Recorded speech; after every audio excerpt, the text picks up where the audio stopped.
کے بعد تمام تعریفیں، تمام حمدیں اور تمام ثنائیں اللہ وحدہ لا شریک کے لیے ہیں، جو تمام کائنات کا خالق اور مالک ہے، جس کے کرم کی نہ تو کوئی انتہا تھی، نہ ہے، نہ ہو سکتی ہے۔ گناہوں کو معاف فرمانے والا، درجات کا بلند کرنے والا، بے پناہ اپنے بندوں سے پیار کرنے والا اللہ رب العزت کی بارگاہ میں دعا ہے کہ اللہ تعالی ہم سب کو اپنے ذکر، فکر اور شکر ادا کرنے کی، گناہوں سے توبہ کرنے اور ہر حال میں شکر ادا کرنے کی توفیق عطا فرمائے۔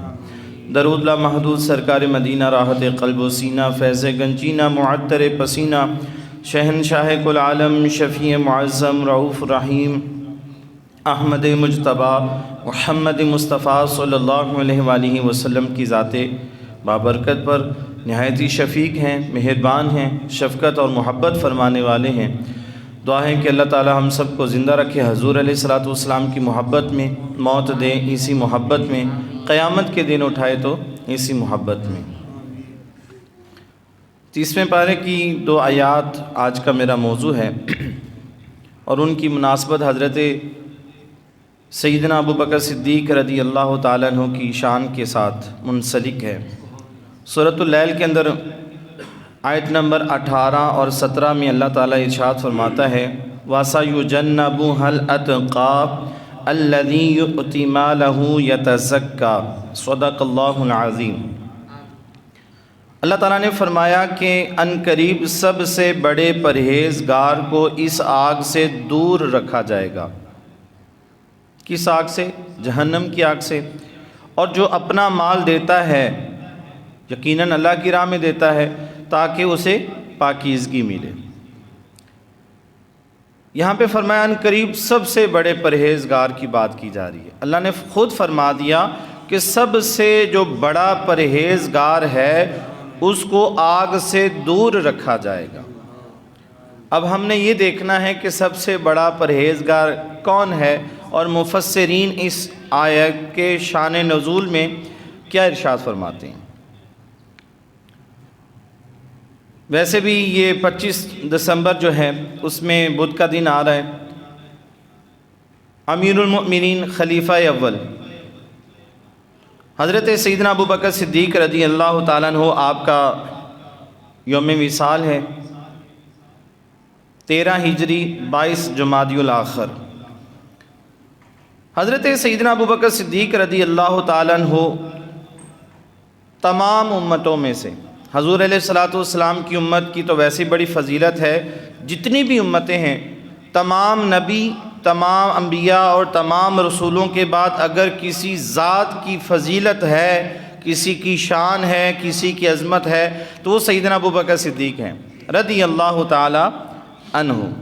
اس سے آپ اندازہ کر سکتے ہیں کہ یہ کائنات کی کتنی عظیم شخصیت کے مالک ہیں، اللہ تعالیٰ کا ان پر کتنا کرم ہے، فضل ہے کہ اللہ تعالیٰ نے ان کو اتنا مقام اور مرتبہ عطا فرمایا۔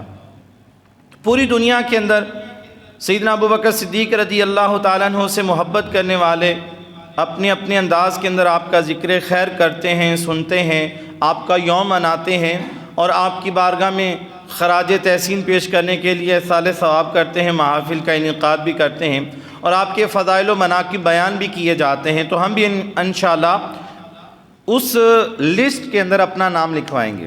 اللہ تعالی ہماری حاضری کو اپنی بارگاہ میں قبول و منظور فرمائے۔ انشاءاللہ اس دن بھی ہم آپ کا یوم منائیں گے اور آج بھی انشاءاللہ آپ کا ذکر کر کے اپنی بخشش و نجات کا ذریعہ بنائیں گے، سامان تیار کریں گے۔ سیدنا ابوبکر صدیق رضی اللہ تعالیٰ عنہ آپ کا جو نام ہے، اصل نام ہے عبداللہ، کنیت جو ہے بیٹے کے نام پہ رکھی جاتی ہے وہ ہے ابوبکر۔ آپ کے بیٹے کا نام بھی ایسا ہی تھا تو کنیت سے آپ مشہور ہو گئے ابوبکر صدیق۔ اور صدیق جو ہے یہ آپ کا لقب ہے، صدیق اور عتیق۔ صدیق سچے کو بولتے ہیں، یہ بھی واقعہ آپ نے سنا ہے۔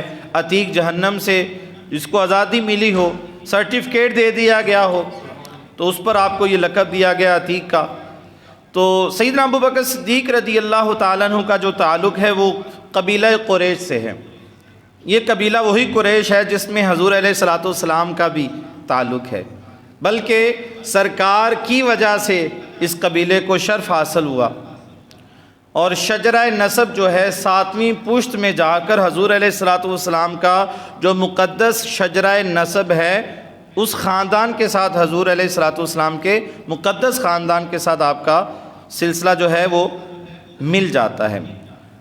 آپ کو یہ اعزاز حاصل ہے کہ سب سے پہلے آزاد مردوں میں آپ نے اسلام کو قبول کیا، اور یہ اعزاز ہے آپ کو کہ جتنی بھی غزوہ اس کو بولتے ہیں جس میں حضور علیہ الصلوۃ والسلام نے خود شرکت کی ہو، تو حضور علیہ الصلوۃ والسلام کی معیت میں تمام غزوات میں آپ نے شرکت کی۔ کوئی بھی ایسا غزوہ نہیں ہے جس میں آپ پیچھے ہٹے ہوں، کوئی وجہ بنی ہو۔ اور اس کے علاوہ صلح اور جتنے بھی فیصلوں کے معاملات ہوئے، نبی پاک صلی اللہ علیہ وآلہ وسلم کے یہ نائب اور وزیر بن کر آپ کے شانہ بشانہ رہے، اور انہوں نے اپنی جان نثاری ہر لحاظ سے مال جان کی قربانیاں دے کر حضور علیہ الصلوۃ والسلام کی بارگاہ میں اپنا حق ادا کیا۔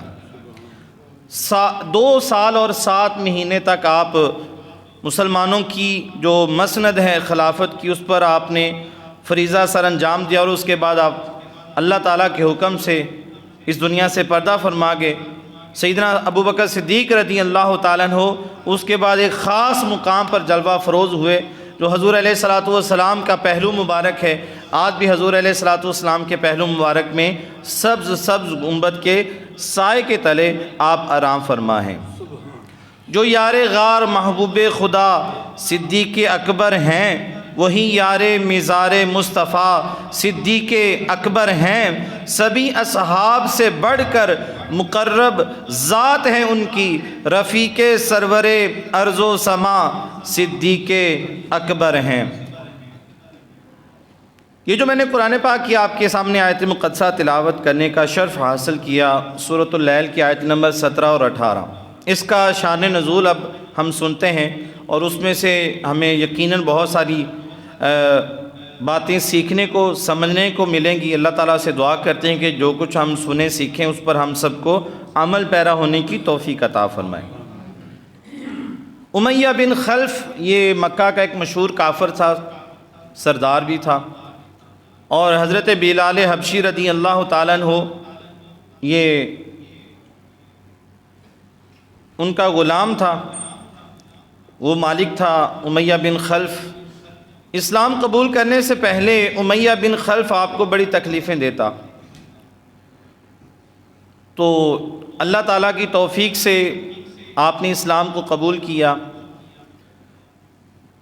اور اتنا وہ ظلم کرتا تھا کہ علماء نے لکھا ہے کہ عرب کی زمین تو ویسے ہی بڑی گرم ہے، تپتی ہوئی اور چلچلاتی ہوئی تیز دھوپ کے اندر آپ کو ننگے بدن لٹا دیتا، اور ریت جو تھی وہ گرم ہو جاتی، اور پھر آپ کے جسم اقدس پر وہ سخت پتھر بڑا رکھ دیتا، جس سے آپ کا جسم مبارک گرمی کی وجہ سے جھلس جاتا، اور وہ آپ کو اس چیز پر راغب کرتا، کہتا کہ حضور علیہ الصلوۃ والسلام کا جو آپ نے کلمہ پڑھا ہے اس کا انکار کر دیں، مگر آپ امیہ بن خلف کے سینے پر مزید تکلیف کے تیر چلاتے اور فرماتے احد احد، نعرہ لگا دے کہ اللہ ایک ہے، اللہ ایک ہے، اور انکار کر دے کہ میں مر جاؤں گا مگر اس دین کو نہیں چھوڑوں گا جس دین کے ساتھ میں وابستہ ہو چکا ہوں۔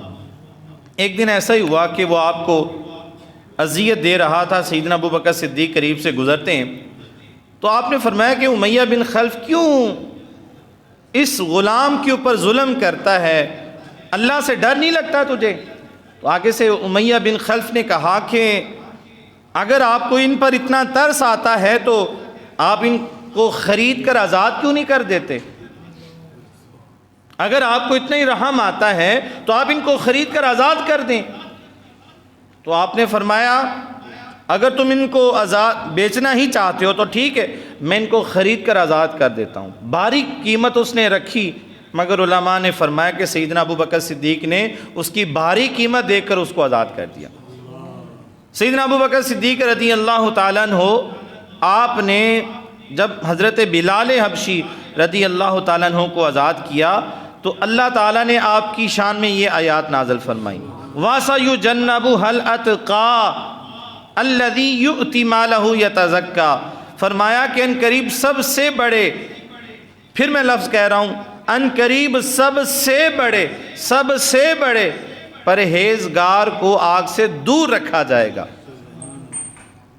یہاں پہ کیا ہمیں سیکھنے کو اور سمجھنے کو پتہ چل رہا ہے؟ یہ سرٹیفکیٹ اللہ نے دے دیا کہ سیدنا ابوبکر صدیق جو ہیں یہ کنفرم ہیں کہ جہنم کی آگ سے دور ہو چکے ہیں، پکے جنتی بن چکے ہیں، اور اللہ تعالیٰ نے ان کا یہ جو صدقہ کرنا ہے، اللہ کی راہ میں جو انہوں نے مال خرچ کیا ہے، اللہ نے اپنی بارگاہ میں قبول فرما کے اجر عظیم عطا فرما دیا ہے۔ الذی یؤتی مالہ یتزکا، اور سرٹیفکیٹ دے دیا کہ یہ جو انہوں نے مال خرچ کیا ہے کوئی دکھلاوا نہیں ہے، کوئی ریاکاری نہیں ہے، لوگوں کو دکھانے کے لیے نہیں ہے کہ میں نے اتنی رقم دے کر بلال حبشی کو آزاد کروایا، بلکہ اللہ کی رضا حاصل کرنے کے لیے اللہ نے فرمایا مالہ یتزکا، تاکہ اسے پاکیزگی ملے۔ اللہ تعالیٰ نے سرٹیفکیٹ دے دیا۔ آج سے تقریباً 936 سال پہلے ایک امام گزرے ہیں، بہت بڑے امام، جن کا نام ہے امام بغوی رحمۃ اللہ علیہ۔ یہ مفسر قرآن بھی ہیں، قرآن کی تفسیر بھی کی ہے۔ اسی آیت کے تحت انہوں نے لکھا، اس سے پہلے جتنے سابقہ مفسرین گزرے ہیں جنہوں نے قرآن کی تفسیر کی، انہی آیات کے تحت وہ بالکل متفق ہیں کہ یہ جو آیات نازل ہوئیں یہ خاص سیدنا ابوبکر صدیق رضی اللہ تعالیٰ عنہ آپ کی شان کے اندر نازل ہوئی۔ جب یہ معاملہ حضرت بلال حبشی کا ہوا کہ آپ کو آزاد کروایا آپ نے بڑی رقم دے کر، تو اس وقت اللہ نے آپ کی شان میں یہ آیات نازل فرما دی، سرٹیفکیٹ بھی عطا فرما دیا، اور فرما دیا کہ ابوبکر صدیق جو ہیں یہ سب سے بڑے پرہیزگار ہیں، متقی ہیں۔ متقی وہ ہوتا ہے جو اپنے آپ کو گناہوں سے بچانے والا ہو، اور حضور علیہ الصلوۃ والسلام کی امت میں اربوں لوگ ہیں، مگر اللہ تعالیٰ نے فرمایا کہ سب سے بڑے متقی، اتقا متقی کون ہیں؟ وہ سیدنا ابوبکر صدیق ہیں۔ جب اللہ تعالیٰ نے یہ گواہی دے دی، سرٹیفکیٹ دے دیا، اب کسی کی جرت ہے کہ ان سے بڑھ کر کسی کو کوئی متقی کہے؟ جب اللہ نے فرما دیا کہ میرے محبوب کا جو صدیق ہے وہ اکبر ہے، وہ سب سے بڑا اکبر ہے، متقی ہے، اکبر بڑھے کو بولتے ہیں، تو اس سے بڑھ کر اب کیا ہو سکتا ہے؟ اب پھر بھی کوئی آپ کی شان میں اتنا زیبا الفاظ کہے تو چاند کی طرح منہ کر کے کوئی تھوکے گا، اپنا ہی منہ گندا کرے گا، چاند کی شان میں فرق نہیں آتا۔ سیدنا ابوبکر صدیق رضی اللہ تعالیٰ عنہ کی شان خود رب بڑھا رہا ہے، تو اگر کوئی بکواس کرتا ہے تو اس سے اپنا ہی وہ اپنا برا کرتا ہے، دنیا بھی اپنی گندی کرتا ہے اور اپنی آخرت کو بھی برباد کرتا ہے، مگر سیدنا ابوبکر صدیق کی شان میں کوئی فرق نہیں آنے والا۔ وہی خلیفہ اول ہیں، وہی مسلمانوں کے پہلے امیر المومنین ہیں اور ہمیشہ رہیں گے انشاءاللہ۔ سیدنا ابوبکر صدیق رضی اللہ تعالیٰ عنہ کی جو اس آیت مقدسہ کے اندر فضائل بیان کیے گئے، اس میں یہ کنفرم ہوا کہ آپ دنیا میں کوئی گناہ آپ سے سرزد نہیں ہوگا، حالانکہ آپ نبی نہیں ہیں۔ نبی اور رسول معصوم ہوتے ہیں، یہ مسئلہ ذہن میں رکھیے گا، اور جو معصوم ہوتا ہے، فرشتے، نبی، رسول، یہ گناہ نہیں کر سکتے، ان سے گناہ ہو ہی نہیں سکتا، مگر اللہ تعالیٰ نے سیدنا ابوبکر صدیق رضی اللہ تعالیٰ عنہ کو یہ اعزاز سے نوازا کہ آپ بھی گناہ نہیں کرتے تھے، اور آپ نے اسلام قبول کرنے سے پہلے بھی کوئی گناہ نہیں کیے۔ کتنی عظیم ہستی اور شخصیت کے مالک ہیں۔ پھر آپ کے بارے میں آتا ہے کہ آپ جہنم سے دور پکے جنتی ہیں، یہ قرآن کی آیت مقدسہ اس پر دلیل ہے، اور آپ کے بارے میں آتا ہے یہ سب سے بڑے متقی ہیں، پرہیزگار ہیں، اور آپ کا جو صدقہ و خیرات ہے اللہ کے ہاں وہ قابل قبول بھی ہے، اور اخلاص والے ہیں، اور آپ کی اخلاص کی گواہی اللہ تعالیٰ نے خود دی۔ ٹھیک ہے، تو وَمَا لِأَحَدٍ عِنْدَهُ مِن نِعْمَةٍ تُجْزَىٰ، اور فرمایا کہ اور کسی کا اس پر کچھ احسان نہیں جس کا بدلہ دیا جانا ہو۔ یعنی کہ کچھ لوگوں نے یہ کہا کہ یہ جو سیدنا ابوبکر صدیق ہیں، حضرت بلال حبشی رضی اللہ تعالیٰ عنہ، آپ کی ذات کو انہوں نے آزاد کروایا اتنی باری رقم دے کر، یقیناً کوئی احسان ہوگا جس کا بدلہ انہوں نے چکایا بھی۔ بلال حبشی نے ابوبکر صدیق پر کوئی احسان کیا تھا، اس احسان کا بدلہ سیدنا ابوبکر صدیق نے یہ کیا کہ وہ پیسے دے کر آزاد کروا دیا۔ لوگوں نے یہ کہا، تو سیدنا ابوبکر صدیق آگے سے نہیں بولے بلکہ قرآن یہ بولتا ہے، قرآن نے یہ کہا، خدا نے یہ فرمایا کہ وَمَا لِأَحَدٍ عِندَهُ مِن نِعْمَةٍ تُجْزَىٰ، اور کسی کا اس پر کچھ احسان نہیں جس کا بدلہ دیا جانا ہو۔ یہ اللہ تعالیٰ نے فرمایا، اللہ اکبر۔ اس کا مطلب یہ ہوا کہ سیدنا ابوبکر صدیق رضی اللہ تعالیٰ عنہ نے جو حضرت بلال حبشی کو آزاد کروایا تھا وہ اخلاص تھا، ٹھیک ہے، اللہ کی رضا حاصل کرنے کے لیے کہ اللہ تعالیٰ راضی ہو جائے۔ اب ہم یہ جانتے ہیں کہ اللہ کی بارگاہ میں فضیلت والا کون ہے، سب سے زیادہ فضیلت والا کون ہے؟ قرآن پاک سے پوچھتے ہیں تو قرآن پاک کہتا ہے ان اکرمکم عند اللہ اتقاکم، کہ بے شک اللہ کے ہاں سب سے زیادہ عزت والا وہ ہے جو زیادہ پرہیزگار ہے، متقی ہے، پرہیز کرنے والا، کس سے؟ گناہوں سے، گناہوں سے زیادہ بچنے والا جو ہے، متقی جو ہے، اللہ کی بارگاہ میں اس کا بڑا مقام ہے، اللہ کی بارگاہ میں اس کا بڑا مقام ہے۔ ان اکرمکم عند اللہ اتقاکم۔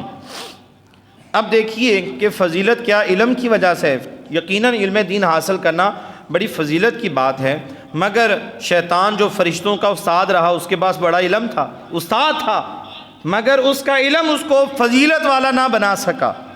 نمرود جو تھا بڑا سخی تھا، نمرود بادشاہ تھا، خدائی دعویٰ کرنے والا، سخاوت اتنی تھی جب قحط پڑا تو اپنی عوام کو وہ کھانا تسلی کے ساتھ کھلاتا، مگر شرط یہ تھی کہ وہ کہتا مجھے سجدہ کریں، لوگ سجدہ کرتے اور تسلی سے ان کو کھانا کھلاتا جب قحط کا معاملہ تھا۔ تو معنی یہ ہوا کہ سخاوت بندے کو فضیلت نہیں دیتی، علم جو ہے بندے کو فضیلت والا نہیں کرتا۔ اور اگر طاقت کی بات کریں، بہادری کی بات کریں، رستم کا ایک نام چلتا تھا۔ رستم کون تھا؟ رستم ایک کافر تھا اور وہ اتنا طاقتور تھا، اس کے چرچے بڑی دور دور تک تھے، آج بھی لوگ رستم کے نام سے اس کو جانتے ہیں، مگر وہ کافر تھا۔ اور قرآن نے کہا کہ کافر جانور سے بھی بدتر ہے، قرآن نے کہا کہ جانور سے بھی بدتر ہیں، کافر جنہوں نے اسلام کو قبول نہیں کیا وہ جانوروں سے بدتر ہیں۔ تو معنی یہ ہوا کہ بہادر بھی اللہ کی بارگاہ میں فضیلت والا نہیں ہے۔ اور قرآن نے پھر کہا، قرآن سے ہم نے پوچھا کہ قرآن تو ہی بتا کہ فضیلت والا کون ہے پھر؟ تو قرآن نے پھر کہا کہ اتقاکم، تقوی والا، جس نے پرہیز کیا، گناہوں سے اپنے آپ کو بچایا اور اللہ کی بارگاہ میں اللہ کو راضی کر لیا۔ تو اس کا مطلب یہ ہوا کہ قرآن تو کہتا ہے سب سے زیادہ پرہیزگار پھر سیدنا ابوبکر صدیق ہی ہیں۔ اس کا مطلب یہ ہوا کہ آپ نے اپنے آپ کو گناہوں سے بچایا، آپ نے تقوی اختیار کیا، آپ متقی ہیں، اور اس کی جو شہادت ہے وہ اللہ تعالیٰ قرآن پاک میں فرماتا ہے۔ اللہ اکبر۔ اہل سنت کا عقیدہ کیا ہے؟ اعلیٰ حضرت رحمۃ اللہ علیہ کا عقیدہ کیا ہے؟ فرماتے ہیں کہ اس پر امت کا اجماع ہے کہ سب سے جو فضیلت والی شخصیت ہیں تمام انبیاء علیہ الصلوۃ والسلام کے بعد اور اس امت میں تمام لوگوں کے بعد، تمام لوگوں میں سے جو سب سے فضیلت والی شخصیت ہیں وہ سیدنا ابوبکر صدیق ہیں رضی اللہ تعالیٰ عنہ۔ اور اس کے بعد فضیلت دوسری حضرت عمر بن خطاب، تیسرے نمبر پر حضرت عثمان غنی، اور چوتھے نمبر پر حضرت مولا علی شیر خدا کرم اللہ وجہ الکریم آپ کا نمبر آتا ہے۔ یہ فضیلت کے معاملات ہیں۔ عقیدے کی بات کرتا چلوں، جنتی صحابی ہیں حضرت علقمہ رضی اللہ تعالیٰ عنہ، یہ فرماتے ہیں کہ مسلمانوں کے چوتھے خلیفہ حضرت مولا علی شیر خدا رضی اللہ تعالیٰ عنہ، آپ کو کوئی خبر ملی کہ کچھ لوگوں نے حضرت ابوبکر صدیق اور عمر فاروق کو آپ سے زیادہ فضیلت والا کہا۔ جب آپ کو یہ خبر پہنچی تو یہ مسئلہ اتنا پیچیدہ تھا کہ آپ نے لوگوں کو اکٹھا کیا، مسجد میں سارے لوگ مسجد میں اکٹھے ہوئے، ممبر پر تشریف رکھا آپ نے، اور پھر آپ نے اللہ تعالیٰ کی حمد و ثنا بیان کر کے لوگوں کو مخاطب کر کے ارشاد فرمایا کہ لوگوں، اگر میں یہ بات پہلے طے کر دیتا تو آج جن لوگوں نے مجھے ابوبکر صدیق اور عمر فاروق سے زیادہ فضیلت والا کہا، آج میں ان کو سزا دیتا، مگر ممبر پر بیٹھ کر میں یہ اعلان کرتا ہوں، میں یہ کہتا ہوں کہ تمام انبیاء علیہ الصلوۃ والسلام کے بعد اور حضور علیہ الصلوۃ والسلام کی اس امت میں سب سے اگر کوئی فضیلت والا ہے اور مجھ سے بھی زیادہ کوئی فضیلت والا ہے تو وہ ابوبکر صدیق ہیں، اور اس کے بعد عمر فاروق ہیں۔ اور اس لوگوں سن لو، اگر آج کے بعد کسی نے مجھے ان دونوں شخصیتوں پر فضیلت دی، 80 کوڑے لگواؤں گا، 80 کوڑے لگواؤں گا میں۔ مجھے خبر مل جائے کہ کسی نے کہا کہ مولا علی شیر خدا ابو بکر سے زیادہ فضیلت والے ہیں، عمر سے زیادہ فضیلت والے ہیں، 80 کوڑے لگواؤں گا۔ یہ کوئی معمولی مسئلہ نہیں تھا، چھوٹا مسئلہ ہوتا 4 لوگوں میں بیٹھ کے بھی آپ بات کر سکتے تھے، لوگوں کو اکٹھا کیا، جامع مسجد میں منبر پر بیٹھ کر آپ نے لوگوں کو یہ کلیئر کر دیا، ابو بکر صدیق میرے سے فضیلت والے ہیں، عمر فاروق میرے سے فضیلت والے ہیں، میں ان کی اقتداء میں نماز پڑھنے والا ہوں، میں ان کو امیر المومنین ماننے والا ہوں، میں ان کو مسلمانوں کا پہلا خلیفہ ماننے والا ہوں، میں ان پر اس بات پر بیعت کرتا ہوں اور ایمان رکھتا ہوں، اور اگر کوئی ایسا کرتا ہے تو وہ غلط ہے، وہ جھوٹا ہے، اور میں اس کو سزا دوں گا، 80 کوڑے لگواؤں گا۔ تو ہمیں عقیدہ یہ ملا کہ سب سے جو فضیلت اور عظمت اور شان ہے وہ سیدنا ابو بکر صدیق رضی اللہ تعالیٰ عنہ کی ہے۔ ایک صحابی ہیں حضرت ابو جحیفہ رضی اللہ تعالیٰ عنہ، یہ حضرت مولا علی شیر خدا سے بڑی محبت کرتے، ان کا یہی نظریہ تھا کہ مولا علی شیر خدا یہ بڑی فضیلت والے ہیں، ان کی شان سب سے اعلیٰ اور افضل ہے۔ تو انہوں نے 2 لوگوں کو آپس میں گفتگو کرتے سنا کہ سیدنا ابو بکر صدیق جو ہیں وہ مولا علی شیر خدا سے زیادہ فضیلت والے ہیں۔ جب انہوں نے یہ بات سنی، ان کو بڑی تکلیف ہوئی، یہ غم زدہ ہوئے۔ مولا علی شیر خدا نے ان سے پوچھا کہ کیا معاملہ ہے؟ تو انہوں نے بتایا کہ میں نے ایسے الفاظ آپ کے بارے میں سنے، مجھے بڑا دکھ ہوا، بڑی تکلیف ہوئی ہے۔ تو سیدنا مولا علی شیر خدا رضی اللہ تعالیٰ عنہ، آپ نے ان کا ہاتھ پکڑا اور فرمایا کہ میں اس بات پہ اقرار کرتا ہوں کہ یقیناً انہوں نے جو کہا وہ ٹھیک کہا اور حق کہا، میرے سے بھی زیادہ اگر فضیلت ہے تو وہ ابو بکر صدیق ہے رضی اللہ تعالی عنہ۔ اور آپ کا تقویٰ، جو قرآن نے آپ کی شہادت دی، وہ کیسا تھا؟ آپ کا ایک غلام تھا، اس نے بعد میں اسلام قبول کیا، تو پہلے وہ فال نکالتا تھا، نجومی تھا، تو اس نے کوئی چیز آپ کی بارگاہ میں پیش کی، آپ نے اس کو کھا لیا۔ تو جب آپ نے کھا لیا تو اس نے کہا حضور آپ جانتے ہیں کہ یہ کیا تھا اور کہاں سے لے کے آیا؟ آپ نے فرمایا کہ یہ کیا چیز تھی اور کہاں سے لے کے آئے؟ اس نے کہا کہ جب میں اسلام نہیں قبول کیا تھا تو اس وقت میں نجومیوں کا کام کرتا تھا، میں نے کافر کی فال نکالی تھی، اس کے پاس پیسے نہیں تھے، تو اس نے کہا تھا کہ جب پیسے ہوں گے میں آپ کو پیسے دے دوں گا۔ آج اس نے اس کا معاوضہ دیا، یہ کھانے والی چیز مجھے دی اور میں نے آپ کو دے دی۔ جب آپ نے یہ سنا تو ایک دفعہ جسم آپ کا کپ کپی طاری ہو گئی، آپ نے انگلی ڈالی منہ کے حلق کے اندر، کہہ کی، اور وہ جو اندر کا مال تھا وہ سارا باہر نکال دیا۔ اور روایت میں آتا ہے آپ نے فرمایا اگر اسے نکالنے کے لیے مجھے اپنی جان بھی گنوانا پڑتی تو میں اس کو بھی گوا دیتا، مگر یہ حرام کا لقمہ میں نے نہیں کھانا تھا، کیوں میں نے حضور علیہ الصلوۃ والسلام سے سنا ہے، آپ نے فرمایا کہ جو شخص حرام کا لقمہ کھا کر اپنے جسم کو پالتا ہے وہ جہنم میں جلے گا۔ حالانکہ اگر آپ اللہ سے معافی مانگتے معافی مل جانی تھی، مگر آپ نے معافی بھی مانگی اور اس کے بعد وہ اپنے حلق کے اندر سے وہ لقمہ جو کھایا تھا وہ آپ نے باہر اگل دیا، اور آپ کے یہ الفاظ بھی تھے، اللہ اکبر۔ اس سے آپ اندازہ کریں کہ تقوی کا عالم کیا تھا۔ ہمارے معاشرے کے اندر بھی حلال حرام کی اتنی تمیز نہیں، جو آتا ہے وہ لے لو، ٹھیک ہے، مگر وہ صحابہ تھے، ان کا تقویٰ تھا، پرہیزگاری تھی، اور وہ اس حد تک پرہیزگاری تھی جس کی شان اللہ تعالیٰ قرآن پاک میں بیان کر رہا ہے، ٹھیک ہے جی۔ تو یہ تھی حضرت سیدنا ابو بکر صدیق رضی اللہ تعالیٰ عنہ کی شان۔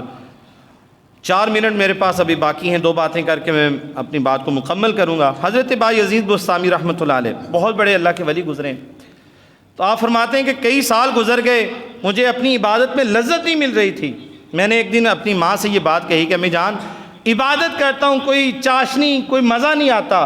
تو والدہ نے فرمایا کہ بیٹا، چونکہ وہ بایزید بستامی رحمۃ اللہ علیہ کی والدہ تھیں، کوئی عام ماں تھوڑی تھیں، آپ نے فرمایا بیٹا میں غور کروں گی کہ وجہ کیا ہے، کیوں نہیں لذت میرے بیٹے کو ملتی۔